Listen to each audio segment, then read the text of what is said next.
మనుషులు భయపడితే ఉరి వస్తుందని సామెతల గ్రంథకర్త చెప్తున్నాడు. ఈ భయం మనిషిలో ఎప్పుడు ప్రవేశించింది అంటే, మనిషి పాపము చేసినప్పుడు భయపడి చెట్టు చాటుకెళ్ళి దాక్కున్నాడు.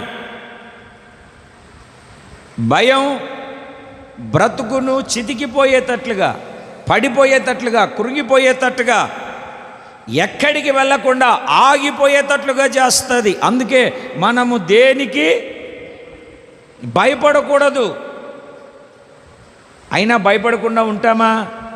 ఉండలేము. భయం భయం భయం, ఎన్ని భయాలో ఆ భయం నీకు ఒక పెద్ద పెను ప్రమాదాన్ని, ముప్పును కలగజేస్తుంది. అయితే ఇక్కడ వాక్యం సెలవిస్తుంది, నాకు కలిగిన భయములన్నిటిలో నుండి. ఒక్కొక్కరిది ఒక్కొక్క రకమైన భయం, ఒక్కొక్క రకమైన భయం. కొందరికి